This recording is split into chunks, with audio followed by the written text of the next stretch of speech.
Ang mga kwento ng pag-ibig, kwento ng buhay, at kwento ng pag-asa dito sa Barangay Love Stories. Love Stories.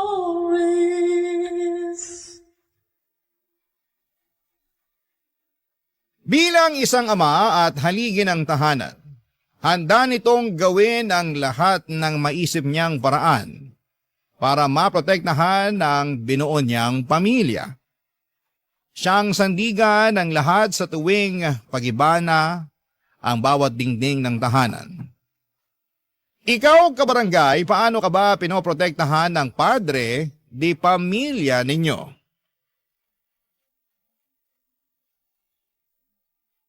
Dear Papa Dudut, magandang araw sa inyong lahat. Ako nga pala si Rodel, 35 years old, isang call center agent for more than 10 years.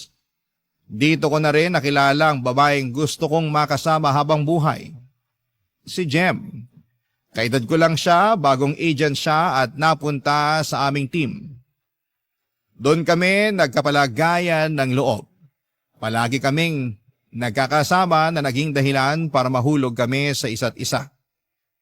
Hindi naman mahirap ma-in love sa isang katulad ni Jem. Mabait ito at maalaga. Bonus na rin na maganda siya at balingkinitan. Naging bukas na libro kami sa isa't isa at nalaman kong isa siyang single mom sa 2 batang lalaki. 2 years na siyang hiwalay sa kanyang naging asawa na si Henry, 55 years old.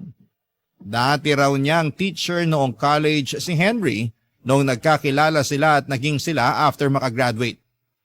Mahigit 10 taon din silang nagsama bago tinapos ni Henry ang relasyon nila. Hindi naman nagloko si Henry. Sadyang may mga relasyon lang na kailangang tapusin bago tuluyang masira pa.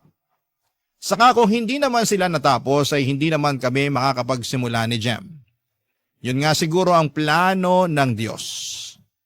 Nung naging kami ni Jem ay unti-unti ay pinakilala niya ako sa 2 anak niya at nung una ay pinakilala ako bilang kaibigan. Nakiband ako sa kanila tulad ng isang kaibigan. Dahan-dahan lang siyempre hanggang sa masanay na sila sa presensya ko. Inaral ko talaga kung paano pakisamahan ang mga bata. At nakuha ko na ang tamang timpla. Isang araw pinakilala na ako bilang stepfather nila. Hindi namin sila nakitaan ng pagrebelde. Naiyak nga ako nung niyakap nila ako at sinabing masaya sila para sa amin ng mama nila, Papa Dudut.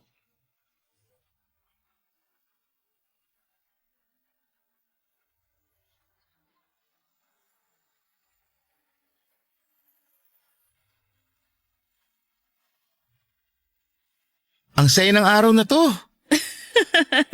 Kanina mo pa sinasabi yan. Oo na. Alam kong masaya na para sa'yo tong araw na to.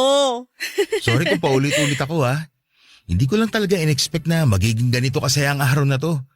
Akala ko simpleng banding lang ang magaganap sa amin ng mga anak mo. Hindi mo inakala na ipapakilala na kita sa mga anak ko bilang boyfriend ko? Hindi talaga. Pero alam mo, ang tagal ko nang hinihintay na ipakilala mo ako sa kanila bilang boyfriend mo. Kaya lang syempre, hindi naman kita pwedeng pilitin na gawin yun dahil mahirap makakuha ng tiyempo. Ako rin naman, dati pa kita gustong ipakilala. Lalo na nung nakita ko kung gaano kayo nag-e-enjoy habang nagvi-video games. Ang saya niyong tingnan para kayong mag-aama. Ang dali lang naman kasing pakisamahan ng mga anak mo. Ang babait. Jem. Ano yon? Bala ko mag-vacation leave next month. May nakita kasi akong amusement park sa Pampanga. Bala kong dalhin doon yung mga bata kung papayag ka. Wow! Sa ilang taon nating magkatrabaho, ngayon ka lang nagkaroon ng balak na mag-vacation leave, ha? Parang mag-e-enjoy kasi yung mga bata doon. May mga napanood akong vlog tungkol doon. Saka, educational din yung amusement park na yun. Pwede yung sa mga anak mo. Mag-e-enjoy na sila, may matututunan pa. Lakas makapromote, ha? Tunog vlogger ka na. Kasalanan ng mga anak mo. Sila nang inganyo sa akin na manood ng vlogs. Na-enjoy ko na tuloy. Kaya nga eh. Dati kape at libro lang ang hobby mo. Ngayon panonood na rin ng vlogs. Hindi lang vlogs ha, pati horror movies. Dati nakakornihan ka sa horror movies. Ang hirap mo sindakin pag nanonood tayong dalawa. Pero ngayon, kapag nanonood tayo kasama ng mga anak ko, Ang bilis mong sumigaw at magulat. Huwag mong sasabihin to sa mga anak mo ha. Pero scripted lang yung pagsigaw at gulat ko. Nabasa ko kasi na nakakadagdag yun na excitement para sa mga kasamahan mong batang nanonood. Makukurious sila kung bakit ganun ang reaksyon ng isang adult. Mas magfo-focus tuloy sila sa pinapanood nila. Talagang inaral mo kung paano makisama sa mga bata, no? Oo naman, kailangan. Hindi lang naman ikaw makakasama ko, pati na rin sila. Dapat komportable sila sa akin at tanggap nila ako. Medyo people pleaser ang tunog pero yun ang habol ko eh. Yung magustuhan nila ako. Rodel, Ano yun? naisip ko lang, paano kaya kung... Teka, wag na lang pala. Nakakahiya. Uy, ito naman ang bitin pa. Ano ba kasi yun? Naisip ko lang. Gusto mo bang dito na lang tumira sa bahay? Tumira dito sa bahay nyo? As in, magsama tayo? Live-in, ganun? Ayaw mo ba? Promise hindi kita sisingilin sa renta. Teka, sigurado ka ba? Hindi ba mabibigla ang mga bata? Okay lang kaya sa kanila? Paano ba ang adjustment nila? Ano kaya pwede kong gawin para maging pulido ang mga unang linggong stay ko dito? Teka, kailangan ko to i-search sa internet para... Huwag kang mag-overthink. Sapat nang maging ikaw. Ikaw. Gets mo? Kasi dun ka namin minahal eh. Mahal na rin ako ng mga anak mo. Sa tingin ko naman, oo. Papadudot na pangiti ako sa huling sinabi ni Jem. Mahal na rin ako ng mga anak niya. Alam kong OA para sa iba pero napalundag talaga ako at napatili na akala mo ay dalagang kinikiliti. Napakasaya noon. Pinigilan nga ako ni Jem dahil baka marinig ako ng mga anak niya at magulat sila. Natatawa na lamang si Jem na pinapakalma ang OA na saya na nafe-feel ko noon. Wala akong pakialam kung hindi na ako nagtunog macho o maton noong time na yon. Basta masaya ako at walang makakapigil sa akin para ipakita at maramdaman yon. Pinag-usapan namin saglit kung paano ang gagawin sa paglipat ko at kung kailan namin yon sasabihin sa mga bata. Priority namin syempre ang mga bata. Kahit sabihin tanggap nila ako pero kailangan pa rin naming magdahan-dahan dahil baka mabigla sila sa bilis ng mga pangyayari. Sa huli na pag-usapan na paunti-unti ang paglipat ko sa bahay ni na Jem. Isang beses sa isang linggo ko mag-sleep over ako roon para masanay na sila sa presensya ko. Hanggang sa mga sumunod, naging 2 hanggang naging 3 at nag-iiwan na rin ako ng mga maliliit na gamit ko roon. Doon nga napansin na nila na madalas na ako doon na natutulog. Kaya nagtanong na rin sila. Naging honest naman kami sa pagsagot. Ang sinabi ang plano naming mag-live-in na. Natuwa sila at hindi man lang nakitaan na nabigla sila. Mukhang inaasahan na nila na magsasama kami ng nanay nila. Naiyak pa nga ako dahil sinabi nilang masaya sila na doon na ako titira. Dahil meron nang magbabantay sa kanilang mag-iina. Yun naman talaga ang bala ko. Ang bantayan at protektahan silang mag-iina. Papadudot.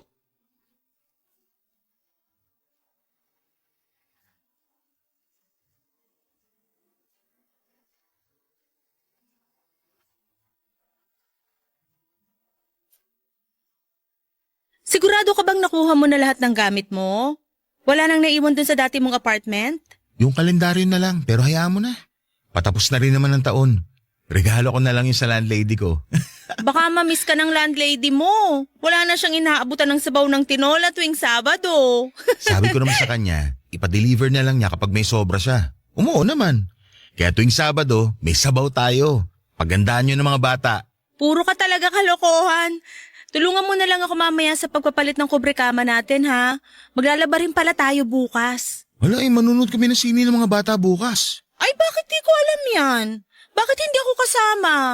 May sarili kayong GC, no? Tapos hindi ako kasali. Sa atin lang to Pero kasi KJ ka raw kasama, kaya ako lang in-invite sa sine. Ah, ganun, no? Uy, ano ba? Sige, akala mo. Kilikilis yung ibang ng TV. Alam mo, kinakainaan ko eh. Ayun! Jem, Henry? Ikaw pala. Anong ginagawa mo rito? Masama bang dumalaw sa mag-iina ko? Hindi naman. Kaya lang sana nagpasabi ka. Rodel, siya pala si Henry. Tatay ng mga anak ko. Henry si Rodel. Boyfriend ko. Finally, nagkakilala na rin tayo. Lagi kang nakukwento ng mga anak ko. Sana naman maganda ang kwento nila tungkol sa akin. Maayos ka naman daw, sabi nila. Gusto ko lang makita kung totoo. Bakit ka ba nandito, Henry? Wala naman dito yung mga bata Nag-sleepover sila sa bahay ng lola nila.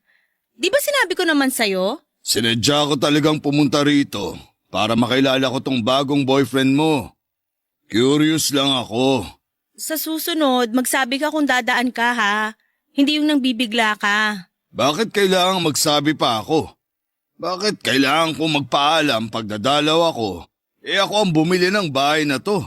Bahay na binigay mo na sa amin ng mga anak mo mula nung iniwan mo kami. Mukhang hanggang ngayon, hindi mo pa ako napapatawad sa pag-iwan ko sa inyo Ginawa mo pa talagang biro yon? Lagot, Rodel. Mukhang hindi pa nakaka-move on ang ex-missus ko sa akin.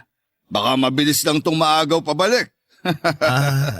Naka-move on na ako sa'yo dati pa. Huwag kang ang feeling. Kung wala kang ibang magandang sasabihin, mas mabuti pa umalis ka na lang.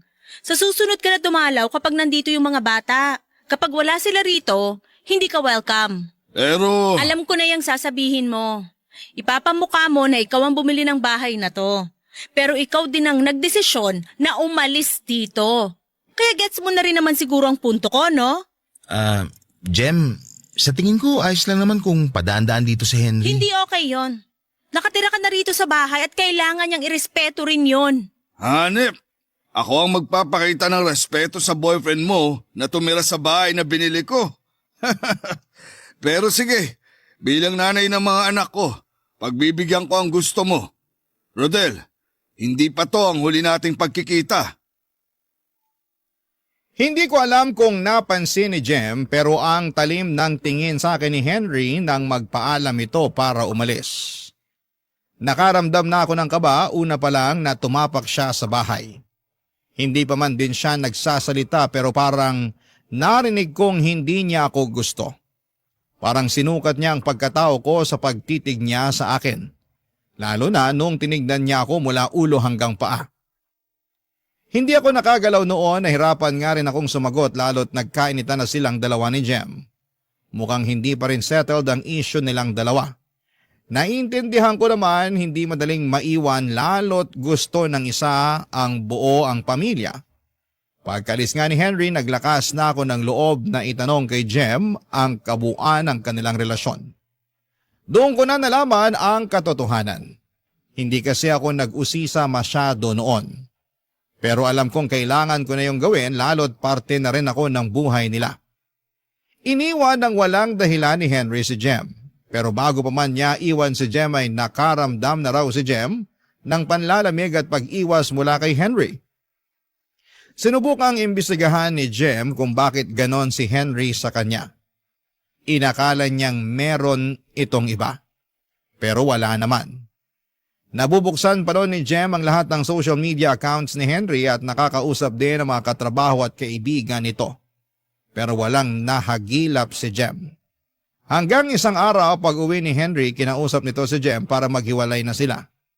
Hindi na pinaglaban pa ni Jem kahit gusto niyang maliwanagan kung bakit isang araw ay ayaw na lang ni Henry. Sa pagdaan ng mga buwan at taon, inobserbahan ni Jem si Henry para malaman sa huling pagkakataon kung bakit ito nang iwan. Kung meron ba talagang ibang babae. Pero wala. Hanggang ngayon ay single si Henry. Hanggang ngayon, hindi alam ni Jem kung bakit siya nito iniwanan. Barangay Love Stories. Barangay Love Stories. Nung sinabi ni Jem na naka-move on na ito kay Henry, pinaniwalaan ko yon. Ramdam ko naman na mahal niya ako at sa akin na siya nagpaplano ng buhay niya. Sa akin na siya nakakaramdam ng selos. Bilang isang lalaking very sensitive pagdating sa pangangailangan at emosyon ng isang babae, masasabi kong naibibigay ko ang lahat sa kanya at nararamdaman kong sapat na yon para kay Jem. At lalo ko pang ginagalingan araw-araw para ipakita sa kanya na karapat dapat ako sa kanya at sa mga anak niya. Sa mga anak niyang napamahal na rin ako kahit sa maiksing panahon pa lamang ng pagkakakilala sa kanila. Kay Henry naman ay sinusubukan ko pa rin siyang kilalanin at tansyahin at madalas na itong nagpupunta sa bahay. Tinutuon naman niya ang pangako kay Jem na magsasabi ito bago pumunta sa bahay. Hindi na siya nang bibigla at saka dumadalaw lamang ito sa bahay kapag ando ng mga bata. Nakakatuwang ang makita si Henry na nakakabanding ang mga anak niya. Bigla ko naalala ang tatay ko. Hindi ko kasi na-experience ang ganon. Kung masaya ako na merong mga katulad ni Henry na kayang maging present sa mga anak niya. At pangako ko balang araw kapag nabiyayaan kami ni Jem na mga anak ay magiging present din ako. At sisiguraduhin kong maibibigay ko lahat ng kailangan nila hanggang makayanan na nilang bumukod sa amin. Isang gabi maulan, nakaharap namin muli si Henry. Hindi pa ito makauwi kaagad dahil wala itong mabook na sasakyan. Kaya nakausap pa namin siya sa kusina habang nagkakape, Papa Dudut.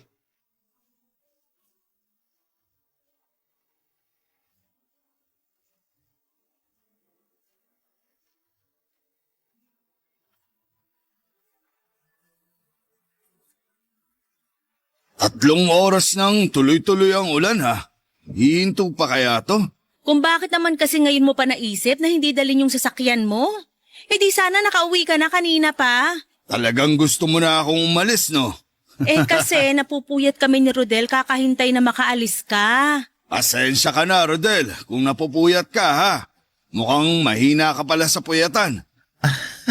Bakit ganyan ang tawa mo? Parang tawa ng babae. Pati tawa ng boyfriend ko, pupunahin mo? Sumugod ka na kaya sa ulan para makaalis ka na rito. Kung ano-ano na lang napapansin mo eh. Aba, masama bang tanungin kung bakit ganun ang tawa niya? Eh sa nabigla ako. Hindi naman ako sanay sa lalaking may tawang pambabae. Hindi ka ba talaga titigil? Tama naman si Henry, Jem. Taong babae talaga ako. Yun na rin madalas sinasabi ng mga kaklase ko noon. Oh, kita mo na. Rodel, pigilan mo yan sa susunod. Kasi baka mapagkamalan nilang bakla ang magiging stepfather ng mga anak ko. Napipigilan ko naman minsan. Pasensya na ha. Ganito lang talagang tawa ko kapag masyado ako na-excite.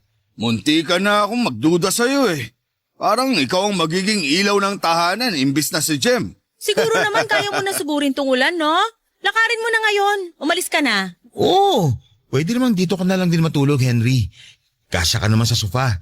Bukas ka na lang na umaga umalis. Delikado na rin kasi sa daan. Rodel! Salamat sa offer, Rodel. Pero si Jem pa rin ang masusunod. Uuwi pa rin ako. Baka bangungutin lang ako rito dahil sa sama ng loob nitong ex-misis ko sa akin. Ikaw ang bahala. Ay, Rodel, baka pwede ikaw na lang magsundo sa mga bata bukas pagkatapos nila sa klase. Bigla ko naalala, kailangan ko palang samahan si nanay sa check-up niya. Bukas na pala yun ng hapon. Sige, walang problema. Libre ko na lang din sila na ice cream bukas bago kami dumiretso dito sa bahay. Matutuwa mo ngayon. Ice cream? Anong akala mo sa mga anak ko? Dalaginding? Wala naman sa kasarian ng pagkain ng ice cream. Nung bata pa lang ako, yun ang paborito kong kainin pag-uwian. Nakakawala ng pagod yun dahil doon sa tamis at gatas. Kaya naman pala ang lamya mo. Naiintindihan ko na. Wala ka bang tatay? Henry, sobra ka na ha? Below the belt na yung mga sinasabi mo. Nagtatanong lang ako. Ano bang masama kung alamin ko kung mayroong nagpalaking tatay dito kay Rodel? Wala. Wala akong nakilalang tatay. Pero maayos naman akong pinalaki ng nanay ko. Tama yon. Ang nanay niya na nagturo sa kanya kung paano tumrato ng tama ng kapwa. Lalo na sa mga magagaspangan dilang katulad mo.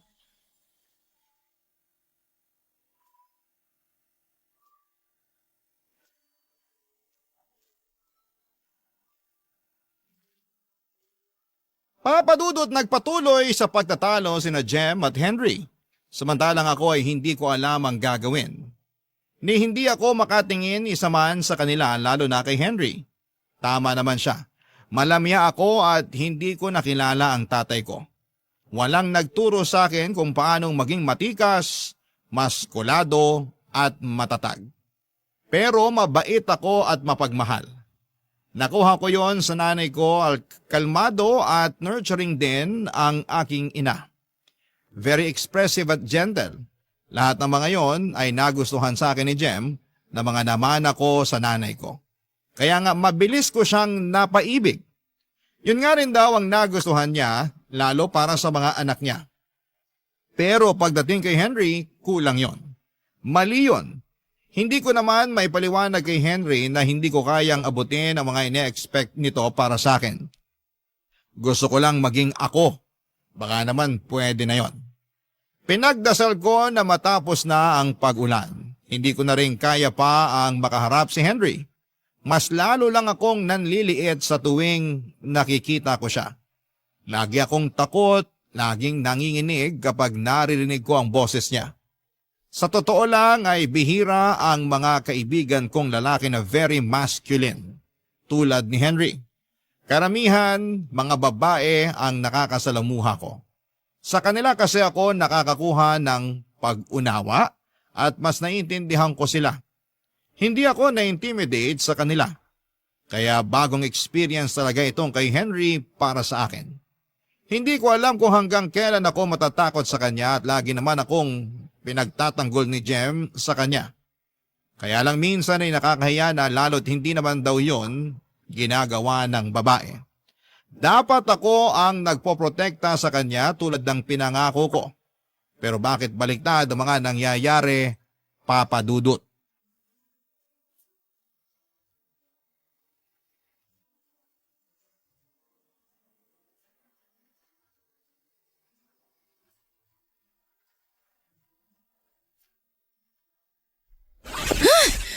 Kakainis talaga yung Henry na yan. Awat na po. Nakaalis naman na siya. Kumalma ka na. Paano kung kakalma, Aber? Nakita mo naman kung paano kanya dautin kanina. Ayos lang yun. Kaya kumalma ka na sabi. Hindi ayos yun, Rodel. Binabastos ka na niya sa harapan ko eh. Hindi mo ba nahahalata? Gusto lang niya ako makilala. Huwag natin masamain yun. Hindi dapat ganun ang paraan. Masyado siyang mayabang. Kala mo kung sinong mabuting tao. Hayaan mo na nga. Ako nga hindi naman masyadong naapektuhan. Bakit ka ba ganyan? Bakit masyado kang mabait? Nakakainis ka na ah. Pinipili ko lang talaga ang laban ko. Kung nakipagsabayan ako kay Henry kanina, baka mas lalong magkagulo. Saka baka mamaya, hindi na yung dumalaw dito sa bahay. Kawawa naman yung mga bata. Kainis ka.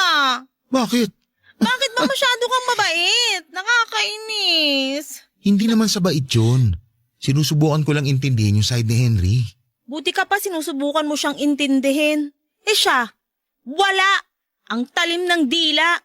Hindi man lang naisip kung nakakasakit na ba siya sa mga pinagsasasabi niya. Buti pa camera apps may filter. Yung bunganga niya, wala. Magkakaiba naman kasi ang mga tao. Baka talagang ganun lang siya. Pero mukha naman siya mabuting ama. Pero mabuting asawa? Hindi ba siya naging mabuting asawa sa'yo? Hindi. Hindi niya nabigay yung mga kailangan ko. Ni minsan hindi niya ako sinabihan na maganda ako o kaya mahal na mahal niya ako. Walang lambing. Ni minsan hindi niya ako pinost sa Facebook niya. Ni hawakan yung kamay ko kapag naglalakad kami o nasa date ayaw niyang gawin. Nahihiya raw siya dahil maraming nakatingin. Ang cold niya sa akin palagi. Pag nandyan yung mga kaibigan niya halos hindi niya ako pansinin. Sinabi mo ba yan sa kanya? Lagi nga naming napag-aawayan. Bakit daw hindi ako makontento na good provider and good protector siya sa aming mag-iina? Hindi niya maintindihan na bilang babae, gusto ko rin na nilalambing. Gusto ko rin na nasasabihan na maganda ako at mahal na mahal ako. Hindi ko kailangan ng lalaking laging maskulado at matapang. Words of affirmation and physical touch ang love languages ko. Yun naman ang sinasabi ko pero hindi siya nakikinig. Siya pa rin dapat ang masusunod kung paano ako mahalin. Tama ba yun? Ay, kaya siguro laking ginhawa na rin na iniwan niya ako. Kasi alam ko na hindi ko siya kayang iwan nun kahit na alam kong hindi ako masaya sa kanya. Sana naman makamove on ka na sa kanya ha. Ayoko maging rebound. Hindi ka rebound. Mahal na mahal kita. Kasi ikaw, nakikinig ka sa akin. Alam mo kung paano ko gustong mahalin. Ang lambing mo, ang gentle mo sa akin. Walang araw na hindi mo pinaramdam sa akin kung gaano ako kaganda at kung gaano ka kaswerte sa akin. Swerte naman talaga ako sa'yo. Hanggang ngayon nagtataka pa rin ako kung bakit ako pinili mo. Yan nga ang baguhin mo sa sarili mo, Rodel. Taasan mo naman ang tingin mo sa sarili mo. Kaya ka binubuli ni Henry madalas kasi alam niyang kayang-kaya kanyang tiklupin. Sa totoo naman. Pero yung tawa mo ha, panatilihin mo yan. Huwag mong baguhin. Masaya akong naririnig yan. Huwag kang maniniwala kay Henry. Masarap sa tenga yung tawa na yan. Para akong nanlambot sa mga sinabi ni Jem, Papa Dudut. Akala ko ay wala na akong ginagawang tama. Pero meron pa rin pala. Sinabi niya yon sa akin at pinaramdam niyang ayos lang na maging ako. Mas lalo ko tuloy siyang minahal dahil doon. Niyakap ko siya at nagpasalamat. Pinangako na araw-araw walang palya. Sasabihin ko sa kanya kung gaano ko siya kamahal. Araw-araw may lambing, araw-araw siyang maganda para sa akin. Hindi ko ikakahiya na hawakan ang mga kamay niya at halikan siya sa harapan ng maraming tao. Kung yon ang paraan para maramdaman niyang minamahal siya. Yon ang tama para sa kanya at hindi ko yon ipagkakait sa kanya. Napakaswerte ko na simpleng babae lamang si Jem, madaling pasayahin at madaling makontento sa mga simpleng bagay. Kaya nga minsan hindi ako pwedeng sisihin kung naiisip ko kung karapat-dapat ba ako sa pagmamahal niya. Niyakap ko siya ng mahigpit nang maramdaman kong nag-uumapaw na naman ang ligaya sa puso ko at humahalo yon sa insecurity ko. Pero nang tumitig ako sa mga mata niya, nawala ang insecurities ko. Puro na lamang pag-ibig.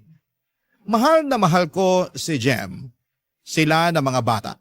Aayusin ko kung paano maging tamang lalaki para sa kanila. Hindi man ako nauna sa buhay nila pero sisiguraduhin kong hindi ako ang mag-aabandona sa kanila.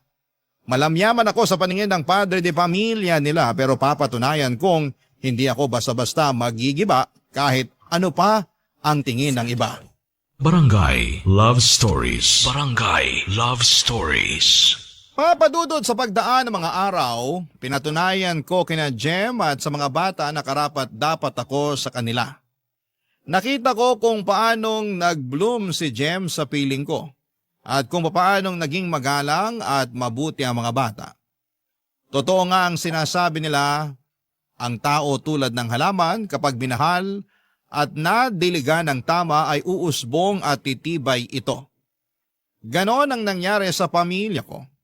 Oo, sariling pamilya ko na ang tingin ko kina Jem at sa mga bata. Kung pwede lang natawagin akong papa o tatay ng mga bata ay gugustuhin ko. Kaya lang syempre bilang respeto kay Henry, dapat isa lang akong stepfather. Tito o kuya lang dapat ang itawag sa akin. Hindi na pwedeng lumagpas pa sa tatay o papa. Kontento naman ako doon kasi kahit hindi nila ako tinatawag na papa o tatay, pero pinaparamdam nila sa akin na parang ama nila ako. Sa akin sila nagsasabi ng mga nararamdaman nila. Komportable silang nagsishare sa akin ng mga sekretong hindi nila magawang sabihin isa man kina Jem at Henry. At sa part ko ay nakaka-proud yun ha. Kasi ang sarap sa pakiramdam na pinagkakatiwalaan ka ng mga bata. Yung feeling nila sa safe sila sa akin. Yun naman ang gusto kong iparamdam sa kanila palagi. Ang maramdaman nilang safe sila habang kasama ko. Ayos na sana ang lahat. Maganda ang dynamics namin sa bahay pero biglang nagbago ang lahat or nagbabago ang lahat kapag dumarating o biglang sumusulpot si Henry nang walang pasabi. Hindi nito sinusunod ang pinangako nito kay Jem na magsasabi muna bago dumalaw. At ginagawa niyang madalas kapag wala sina Jem at mga bata sa bahay. Mukhang ako talaga ang pinupuntirya niyang dalawin. Papa Dudut.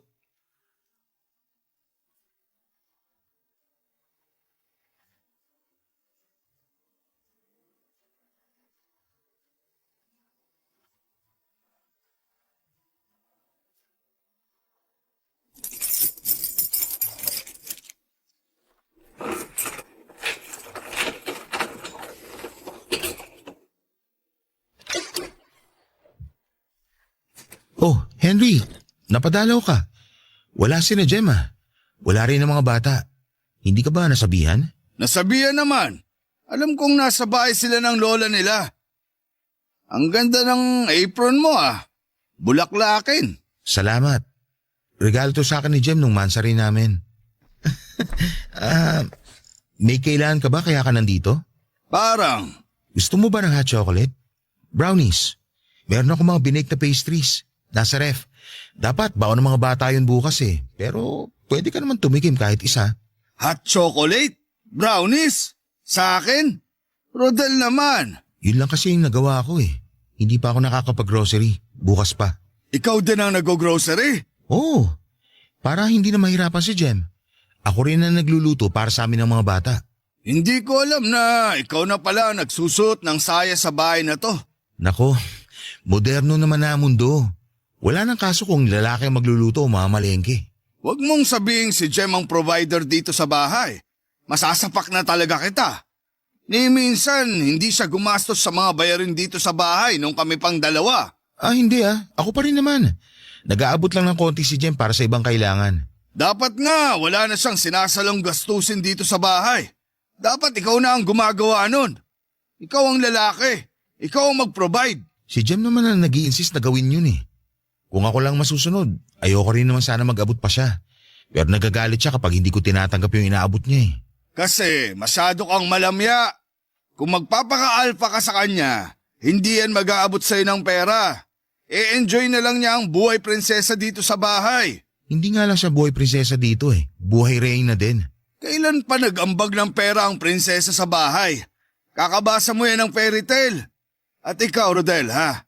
Wag na wag mong susubukang basahan ng mga fairy tale ang mga anak kong lalaki. Tatamaan ka talaga sa akin. Walang ganun. Kahit itanong mo pa sa kanila. Puro nga horror ang pinapanood namin eh. Nakukwento ba nila? Medyo nakakatakot talaga na pelikula yung pinipili ko. At proud ka ron. Samantalang binida sa akin ng mga anak ko na mas malakas ka pa raw tumili kaysa sa nanay nila. Biruan lang namin yung tili na yun. Para ma-excite sila sa pinapanood namin. Hindi ko na alam kung paano ka kakausapin. Hindi kita maintindihan. Henry, huwag mo sana mamasamahin ha, pero ayos naman ang mga anak mo sa akin eh. Huwag ka na mag-alala sa kanila. Kasi masaya naman sila kapag kasama ako. Napoprotektahan ko naman sila kahit papano. Napoprotektahan? Ang lamya mo nga eh. Paano mo sila mapoprotektahan kung nagsusuot ka ng bulaklaki na apron at gumagawa pa ng brownies at hot chocolate? Hindi naman basihan ang pagbe-bake ng brownies para maprotektahan mo ang pamilya mo. At para sabihin ko sa'yo, masarap ako magtimpla ng hot chocolate. Subukan mo muna kasi. Naririnig mo ba ang sinasabi mo? Sorry kung tingin mo kulang ako. Pero sabi naman ni Jem, ayos lang yung mga ginagawa ko para sa kanila mag-ina. Hindi naman siya nagre-reklamo. Sa ngayon, ayos lang sa kanya. Sa ngayon, hindi pa siya magre-reklamo. Pero kilala ko si Jem. Pag tumagal kayo, isusumbat na niya sa'yo lahat ng mga napapansin niya. Pustahan tayo. Iyang pagiging malamya mo, ipapamukha niya sa'yo balang araw yan kapag natauhan na siya. Lalo na kapag nakita niyang hindi ka karapat-dapat na maging haligi ng tahanan dahil hindi mo sila kayang protektahan. Sana naman hindi ka manghusga kaagad. Kung ayaw mong husgahan kita, huwag kang magpakita ng mga bagay na kahusga-husga. Hindi na ako nakaimik noon at hindi ko nga rin siya natignan ng maayos. Nakatingin lamang ako sa may sahig. Kunwari ay may napansin akong dumi sa suot kong tsinelas. Maya-maya pa'y biglang hinila ni Henry ang suot kong bulaklaking apron. Nagulat ako. Hindi ako kaagad nakareact. Bigla niyang binato sa mukha ko yon at saka mabilis na tumalikod para umalis na. Naiyak na lamang ako sa pangdadaot niya sa akin. Napahiya ako sa ginawa niya. Sa unang beses, nasaling ang pride ko bilang isang lalaki. Lalo na sa pagtapon ng apron sa mukha ko. Bakit ganon siya kung umasta? Ano bang mali sa pagiging malamya? Kahit malamya ako ay hindi naman ako bakla. Alam ko sa sarili ko na lalaking lalaki ako at masyado lang sigurong feminine. Madalas yun nga ang nagpapahamak sa akin. Lalo na noong nag-aaral pa lamang ako. Pero hindi ko yon binago, Papa Dudut. Masaya naman ako sa pagiging feminine ko. Wala naman akong nasasaktang ibang tao at saka minahal ngayon ni Jem sa akin. Masaya rin ako sa nakasanayan ko. Bakit si Henry patong nagagalit, hindi ko naman siya palaging nakakasama sa bahay. Hindi ko naman siya nasasagasaan sa pagiging malamya ko. Ilang beses siyang pabalik-balik sa bahay para lamang sindakin ako palagi. Pasalamat na lamang siya at mahaba ang pasensya ko. Kaya hindi ko siya pinapatulan. Gusto niya talaga akong i-trigger. Mula noon ay mas napapadalas na ang pagdalaw niya sa bahay kapag wala ang mag-iina niya. Mas napadalas na rin ang pangiinsulto niya sa akin, Papa Dudut.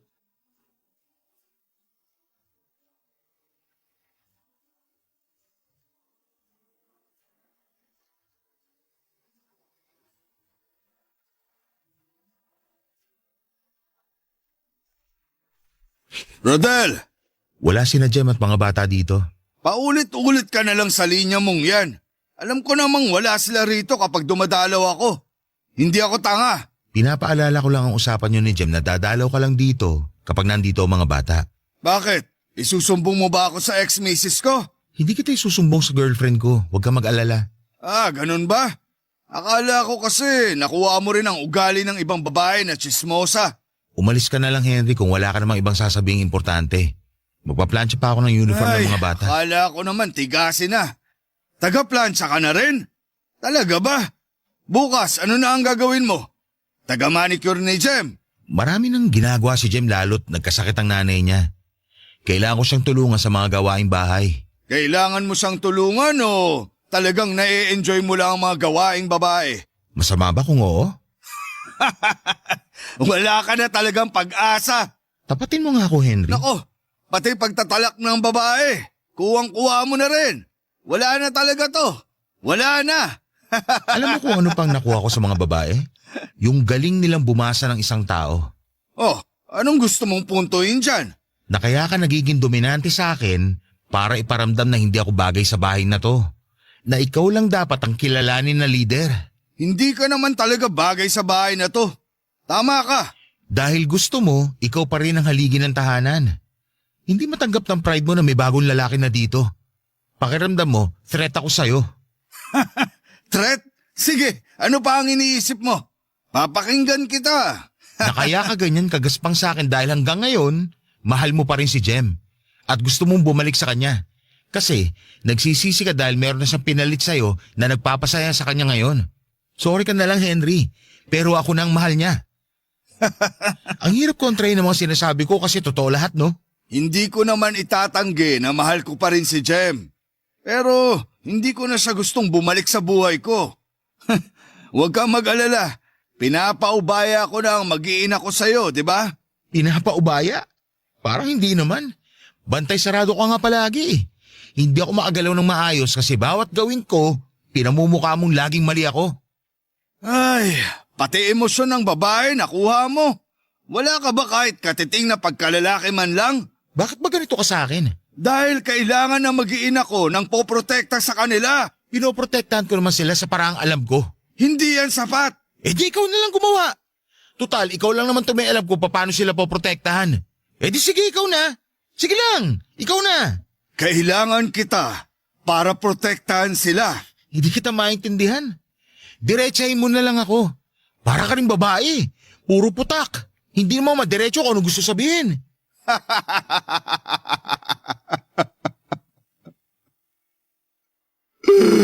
Oh, Henry, ayos ka lang?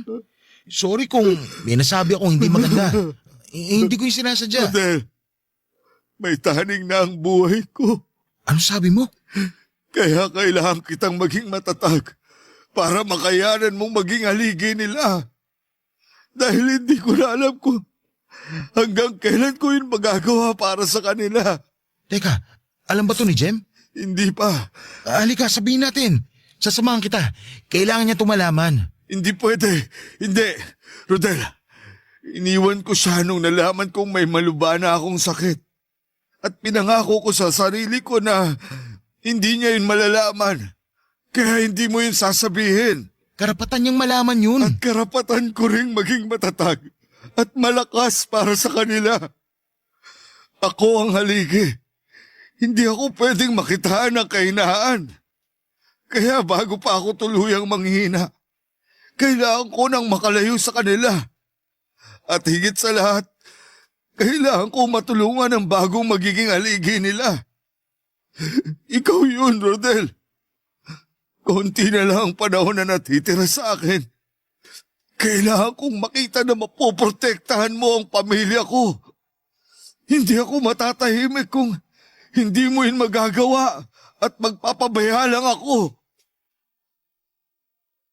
Yun ang unang beses na nakita ko ang kahinaan ni Henry. Isang kahinaan na hindi ko pwedeng gamitin laban sa kanya. Kung ibang tao lang siguro ako ay baka ginamit ko na yon para makaganti sa lahat ng ginawa niyang pangdadaot sa akin. Pero naiintindihan ko siya. Hindi biro ang pinagdadaanan niya. Gusto lamang niyang may matibay na humalili sa kanya bilang haligi ng tahanan. Hindi man ako nagkaroon ng chance na makilala ang tatay ko pero hindi yon kakulangan sa parte ko para maunawaan ang pinagdadaanan ni Henry. Isa siyang ama, isang asawa. Wala naman siyang ibang hangad kundi ang maging matibay na sandigan ng kanyang pamilya. Kahit siya mismo ang nahihirapan. Kahit wala siyang ibang mapagsabihan. Ama siya. Isang mabuting haligi ng tahanan. Tumaas lalo ang respeto ko sa kanya noong hinayaan niya ang sarili niyang umamin sa kahinaan niya. Ang kanyang pamilya sina Jem at ang mga bata. Gusto ko talagang sabihin kay Jem ang nangyayari kay Henry pero nagbitiw na ako ng pangako kay Henry na mananatiling sekreto ang tungkol sa sakit niya. Saka na lang daw pwedeng malaman ng kanyang mag-iina ang kalagayan niya kapag nasa loob na siya ng kabaong at hindi na niya makikita kung paano sila magluksa at maging mahina dahil sa pagkawala niya. Hindi raw kasi niya kayang makita na madurog ang mga anak niya kapag nalaman nilang may taning na ang buhay ng ama nila. Baka mas lalo lang daw siyang manghina at mawala ng respeto sa sarili niya bilang isang ama dahil hindi niya magawang i-shield ang mga anak niya sa ganong pagsubok. Hindi ako sumang-ayon sa kanya roon pero ano bang magagawa ko kung mas nananaig ang pride niya bilang isang lalaki? Ano ba ang dapat kong gawin sa sitwasyon ko? Sana'y matulungan ninyo ako at kung sakali lang ay baka may tips din kayo kung paano maging haligi ng tahanan tulad ng gustong mangyari ni Henry sa akin. Gusto ko siyang pagbigyan sa kahilingan niya pero hindi ko alam kung paano yon sisimulan. Maraming salamat po. Ako ang inyong kapuso at kabarangay forever, Rodel. Ang tindi ng barangay love stories na to Hindi mo aakalaing talaga, literal na plot twist ang ending. Eh ikaw, anong akala mong ending sana? I-share mo na yan sa aming comment section.